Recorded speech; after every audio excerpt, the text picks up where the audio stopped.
burned bodies perplex Rochester in real-life CSI case. Rochester, NY. Burned and burning bodies keep turning up around Rochester, NY in July and so far this year. Passers-by spotted a burning body on the side of a road in a nearby town July 5.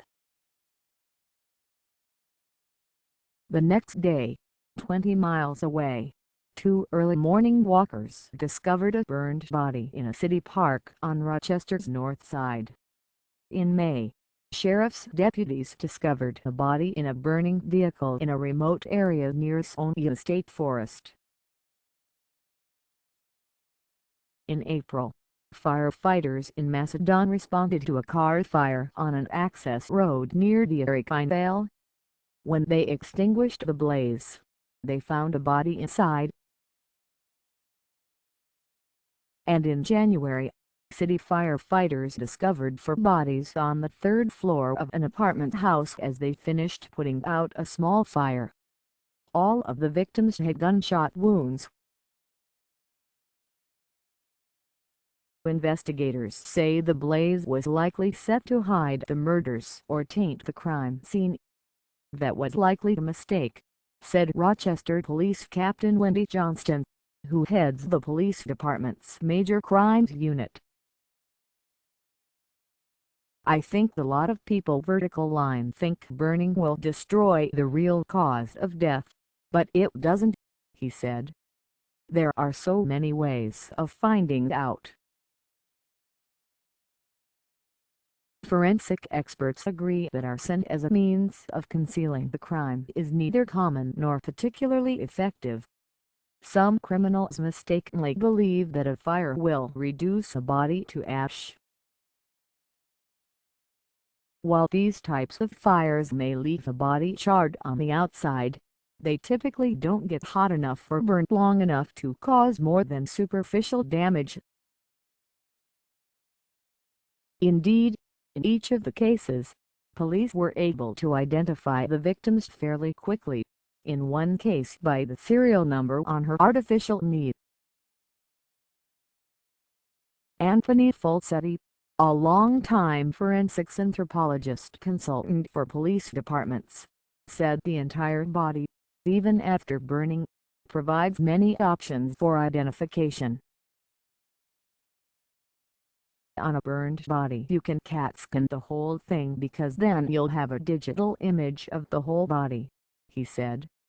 From there, Falsetti said, former surgical procedures or medical devices can be identified and provide helpful information. Ultimately, the nice thing about medical devices, depending on the type of device, is it may be serialized, said Falsetti, who has assisted with mass death tragedies, including the Oklahoma City bombing, and who teaches at Arizona State University. Officials from various police agencies who have investigated the cases say they have found no evidence that they are linked. There has been interest in one case, but police say it's not related to the others. Livingston County Sheriff Thomas Dougherty said last week that the body found near the state park in May was determined to be an accidental death, although he did not provide more details. Macedon Police Chief John Colella said his investigation of the body near the Erie Canal concluded that case was a suicide, but declined to explain further. In the remaining 6 cases, where foul play was suspected, the fire did not seem to slow police from identifying the victims or determining the cause of death. It took less than 48 hours for Rochester Police to release the names of the 4 victims discovered in the apartment fire. They were able to identify the victim found in the city park the same day his body was found. Robert Mitchell, 37, a professional photographer, had distinctive tattoos, which helped pathologists identify him. according to Rochester Police Captain Johnston. Police are still waiting for a final confirmation through dental records, though the tattoos, coupled with Mitchell's height, he was very tall, Johnston said, leave police and even Mitchell's family certain of the identity. Police have declined to say how Mitchell was killed. New York State Police identified the body found on the roadside using a serial number found on an artificial knee in the body. It matched medical records of Patrice S. Miller, 64, from a knee replacement surgery and confirmed the identification. That led to the arrest of two people, a couple who shared a home with the victim, less than 72 hours after the body was discovered. Police have not said how she was killed. While forensic science can assist in making an identification, traditional police work often provides clues for police to get started. The location of the body or other evidence not consumed in the fire can assist. Missing persons reports or other witness accounts can also point police in the right direction.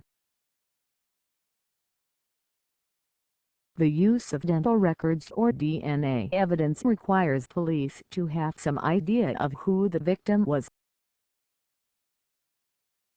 Unless they have an inkling of who the person was before the fire, it gets very, very difficult, said dentist Neil Goldstein, who has done forensics work for the Monroe County Medical Examiner's Office. With the right direction, the DNA provides another identification tool, said Elaine Pope, the Virginia-based forensics anthropologist who specializes in the analysis of burned human remains. You can compare that to any family member, she said.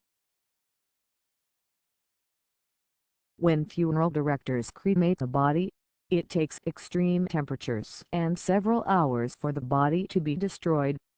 Those conditions are nearly impossible for criminals to recreate outside of a professional setting, even when accelerants are used. The teeth really are there unless it was over 1,600 degrees for over 45 minutes, Goldstein said. The molars usually are in pretty good shape. Follow @SayOnLaman and @Craig1 on Twitter.